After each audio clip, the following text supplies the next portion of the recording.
It's Pride Month. And by the way, if you now think, oh, really? What's that?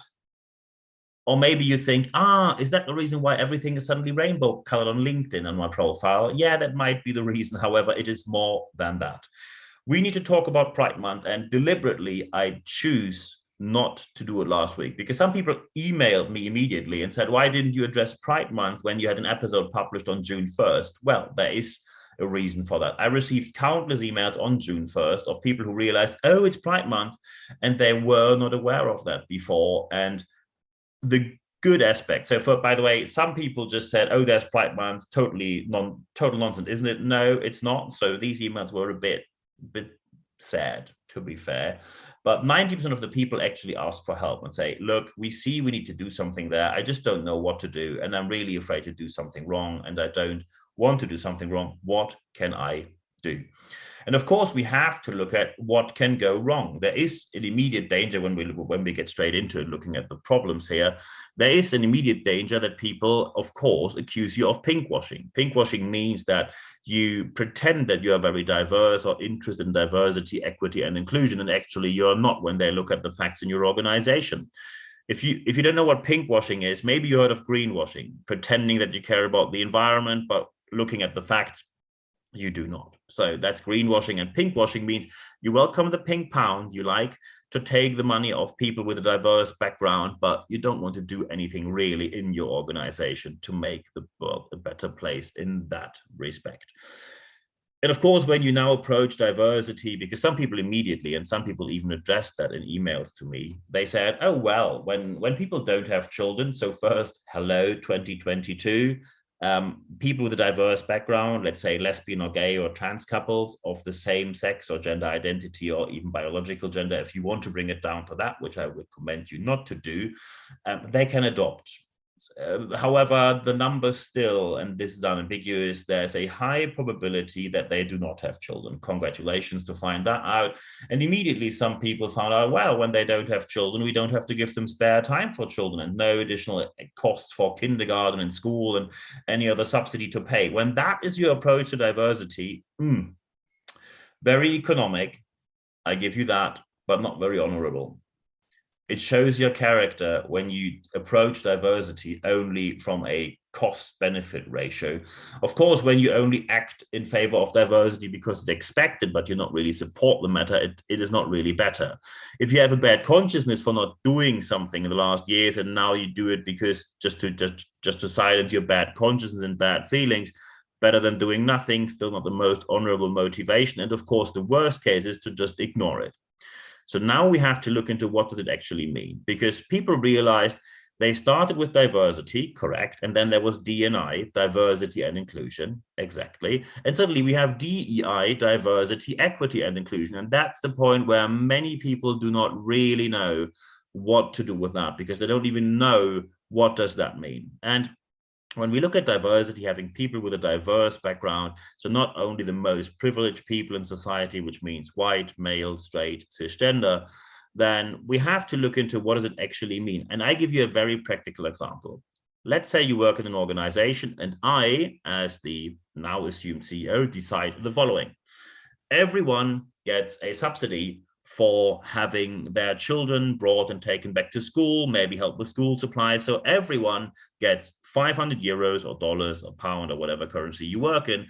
Everyone gets 500 of that currency for their families to deal better with the situation with children. Here we are, everyone gets the money. And the money arrives on your account, and you might now think, and rightfully so, because now you might claim, well, it doesn't really make sense to give it to anyone because some people don't have children. Correct.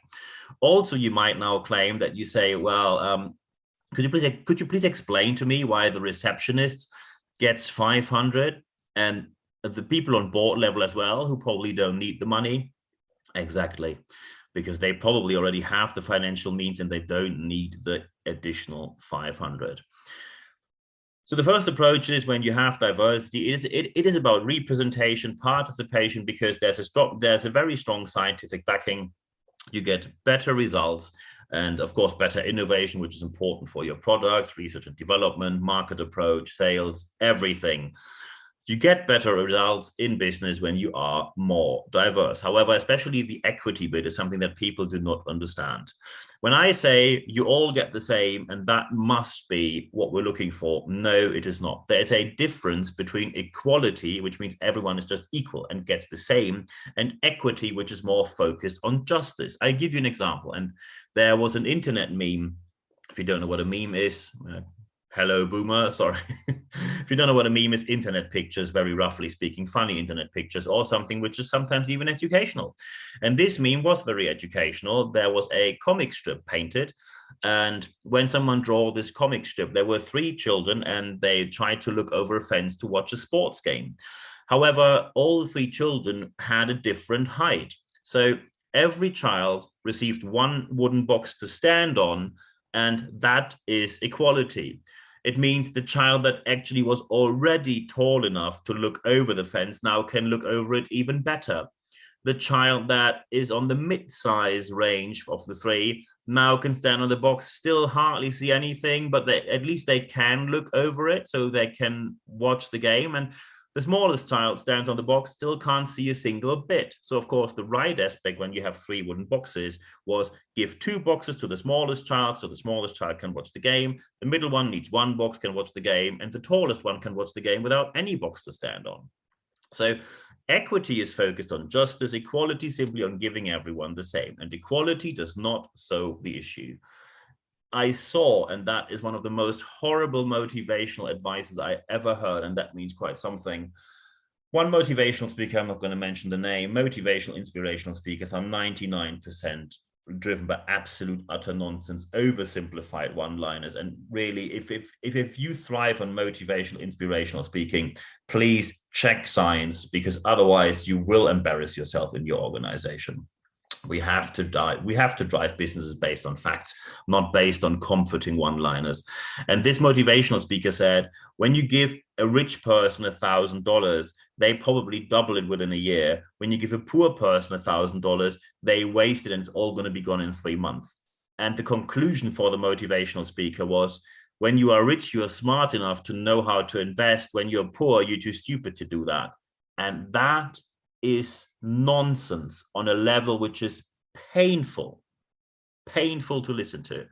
When you are rich and you already have everything you need, of course you can take the money and invest it, get interest from it, and then you have more money than you had before because you already had anything you need. When you are a struggling family, maybe a single parent, and you get €1,000, dollars, whichever currency you work in, and you suddenly can pay off a bit of debt, probably buy some clothes for the children because they're already wearing the same clothes for 3 or 4 years and they are already growing out of these clothes. And suddenly you are able to buy for once maybe a bit of actual average food and not just cheap junk food. Of course, the money is gone because you are poor and struggling and you have to struggle for survival. And when you're struggling for survival, your focus is not on investment banking or starting your own hedge fund. Surprise, surprise here. So the difference between equality and equity is very important to understand.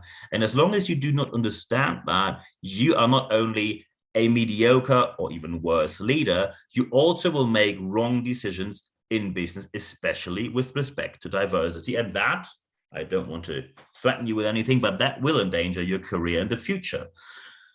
If we look at inclusion, of course, not everyone is born in the same situation. I'm an able-bodied person. Not everyone is. There are certain restrictions if it comes to gender, if it comes to physical limitations, or, for example, psychological limitations. I am very happy, and I'm just lucky in that case, that my mental health is excellent. I can travel a lot, work long hours, and it doesn't stress me. It's all just great, and I really enjoy it. Many people are not in that lucky situation. So we are also talking about neurodiversity. Because when you say, oh, we now have the diversity thing, we're looking for a Black trans person in a wheelchair, you really miss the point by a mile. Neurodiversity means, do you have people who, for example, are on the autistic spectrum? Can you integrate them in your organization? Or do you have anything that takes care of mental health? And by the way, the solution is not the $49 online mental health webinar that people are allowed to watch either during their lunch break or at home outside office hours. That is called a pseudo measure. So we now have to look at what to do. And one aspect now is very important.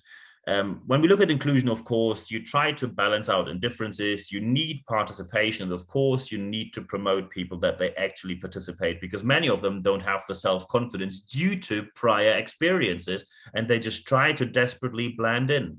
Remember, and it's really painful to see that, there were decades and decades and decades of our history where autistic people were taught how to blend in. So you have autism, couldn't you behave like a neurotypical person, act more like this? What kind of horrible advice is that? And it was considered normal to do so for a decade, and is psychologically harmful on a level that you cannot even imagine.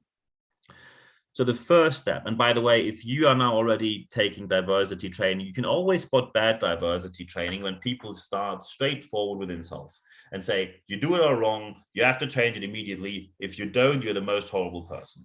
Of course, when you ignore anything related to diversity, equity, and inclusion, it's a show of character and, hint, hint, not a good one. So, but of course, you start with looking at the status quo, and there's a 3-step process here. Step number 1, you look at the status quo driven by numbers. And by the way, numbers are not enough, and I tell you why. With one organization with which I work with regards to diversity, equity, and inclusion, there's one organization that says, oh, we have X% of people with a diverse background, and the number was surprisingly high. So I said, can I please look at the numbers? And they were quite hesitant to give the numbers to me. So when they did so, I looked at the numbers. So first, the whole diversity-focused people were all on the lowest hierarchical level of the organization. And to make the numbers look great, they even included cleaning staff that is actually hired by an external temp company where they only pay people by the hour. It's not even staff of their organization, but they count them in to make the numbers look better. If you do that, you will get called out. Someone is going to leak the data, and someone is going to make you look really bad. In every country, you have a left-wing newspaper that is going to make it on main news, and then you have a real issue to deal with it, and you probably cause damage in the millions to your organization. However, step number 1 is looking at the numbers, but looking at honest numbers. And especially look where are the leadership teams, top 3 leadership levels. What about diversity there? The numbers will most likely be shocking. And of course, now some people will come up with 2 aspects. One is the person that says, don't we have any other problems at the moment? Like post-COVID, war scenario, isn't that more important? Look, when you say, don't we have any other problems? Yes, we do. However, professionals can take care of more than one problem at the same time. You obviously can't, which means you're not a professional, and you shouldn't be in charge of anything in an organization. Sorry for that, and good luck in the future. So step number 1 is that people say, aren't there other problems? That is never a valid reason. And step number 2 is when they say, hey, we're a tech company and we only have 10%, let's say, when we only bring it down to men and women, and that should not be the only aspect in diversity, of course, but just to give you a very simple example. When you say, oh, we only have 10% female people studying IT-related topics, so we can't have 50% here. No one claims that you should do that. However, when you say there are only 10% tech people who are female, do 10% of all applicants in your organization, are 10% of all applicants in your organization female? And of course, you don't want to publish that number, because most likely when you say something like that, the amount of female applicants in your organization is probably 2% or 3%. So you mess up even on that very low level. Don't try to play games with numbers, because especially people who are very invested and very engaged in the field of diversity, equity, and inclusion, as you see I am, don't try to play games with them. They are better at the numbers game than you are, because they are doing it for years and decades already. So it is very important that you look at the numbers, but honestly. Step number 2 is you look at behavior. How are different people treated? Is there injustice, for example, that you say, oh, we prefer to promote men because they can't become pregnant? That is a classic one, which you still see. Or, for example, when you look at business club memberships, does your organization support male-only business clubs, where most likely male-only business clubs in many countries mean white, male, straight, cisgender business people only? And they always have that one gay person to say, look, we're diverse, we have a gay guy here. No, that's not the point. When you practice non-diversity on leadership level and you always justify with, oh, we need the context for business, you are part of the problem and you are in no way part of the solution. If any leader participates in this exclusion project of, for example, male-only business clubs, you rightfully lose the support of your people. No leader deserves followership when they do or follow these practices. When you think that you can exclude people based on gender, based on the gender they were born, and I'm only talking about the biological gender here, not even gender identity. When you think you can exclude people based on that, you are not a leader. You are unworthy of the position. And that is the point where you really have to look at what happened in the past. Maybe we were wrong, and it's never too late to change. As for example, Jay Mann is the Diversity, Equity and Inclusion Officer at Barclays Bank in the City of London, a gay man himself, posted publicly last year, it's never a problem when you are late to the party as long as you arrive at it. So step number one, look at the numbers. Step number two, look at the behavior. And then step number three, now you conclude which measures to do. And by the way, when you now say, oh, we looked at the numbers, not that great. We looked at behavior, not that great either. We'd love to do something, but we don't have budget. The budget tells people how important is the matter for you. I've never heard a single organization say, oh, sales team, oh, we have no budget for that. Marketing, no budget. Research development, product design, no budget. You always have budget when something is really important. So when you say diversity gets a very small budget, it simply means you do not care. And someone is going to bring that to public. And let's face it, we don't want that situation to happen. So the countermeasures or the measures, for example, the first step normally is awareness training.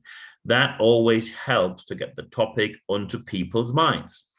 Because if you don't do that, then what happens at the end is a quota. Someone says you have to hire or place X% of these people into these positions. And of course, people are often upset about quotas. And many do not support quotas, and normally neither do I. However, there's a strong limitation to that statement. When nothing else helps, the quota is what we need to do. And I give you an example from conservative leadership under Angela Merkel. When Angela Merkel got into office, and she was the German chancellor for 16 years, Labour chancellor before, so we're talking about 20 years' time here. And it was addressed publicly that on highest leadership C-level, especially from stock exchange listed companies, so meaning board level, there were hardly any women at all, not even talking about other aspects of diversity, equity, and inclusion. And the economy said, free enterprise said, we deal with it, change is on the way. 20 years later and nothing happened. Angela Merkel, conservative leadership, and conservatives normally do not do that. You find me, just to publish my personal bias here, you find me in the liberal conservative spectrum. So this is partly politics I support, and I support Angela Merkel with the quota because when you haven't done something for 20 years, although despite the fact that you promised to do something, you deserve to get the quota and deal with the problem. Because I still said it very politely, because often people say you didn't do something the last 20 years. Well, when you say changes on the way we are dealing with diversity on board level, and 20 years later you haven't done anything, you lied for 20 years. You lied through your teeth for 20 years. And that can never be the approach that we like to follow. So if you want to avoid quota, then be proactive. It's very important, by the way, because some people now will come up with one aspect. They say, oh, we need diversity because of talent acquisition. Again, not the most honorable approach. However, it is unambiguously true with strong scientific backing that especially people, and we're talking about different generations. I am Gen X by myself. Generation X, Y, Z, and later have no interest in working, or most of them, the vast majority of them, have no interest in working in non-diverse environments, because they know that these non-diverse environments always end with a massive problem when you do not belong to the most privileged group in the club. So be proactive. Step number one, look at the status quo and look at the numbers. Step number two, look at the behavior of people and the behavior you show publicly and non-publicly. And step number three, step forward proactively and say, these are the countermeasures, or these are the steps we are now going to implement to make our organization a better one. And I quote Jay Mann here again, it is never bad to be late at a party as long as you arrive at it. If, of course, you now like to know more about that, go to expert.nb-networks.com. I publish every week, but it's only accessible for free via that channel, expert.nb-networks.com. Put your email address in there. Every Wednesday morning, you receive an email. It's 100% content at free guarantee and access to all the resources which is available there. Of course, when you now say, oh, I think we have an issue here, Niels, can I talk to you confidentially? Of course you can. Just drop me an email, nb@nb-networks.com. I had great chats last week already, so thank you very much for anyone listening to this and then contacting me proactively. Really a very brave and very important step. And I am very proud that many people who listen to this podcast are on the right way to make their organization a better one. Of course, when you now say, hey, we need someone for training, speaking, coaching, consulting, or we have a mentoring aspect going on, we need a project or interim manager, or we have events going on, and we need someone who's going to be the MC, the host, the moderator. Happy to do that as well. I'm part of the LGBTQIA plus community by myself, so I can tell you firsthand experience with a strong scientific backing how you can change your organization for the better. Just drop me an email, nb@nb-networks.com. And of course, if you only like to have a chat, happy to do that as well. The most important aspect now is that you apply what you heard in this podcast, because only when you apply what you heard, you will see the change in your organization that you want to see happening. I wish you all the best implementing these steps in your organization. And this week, there's only one thing for me left to say. Thank you very much for your time.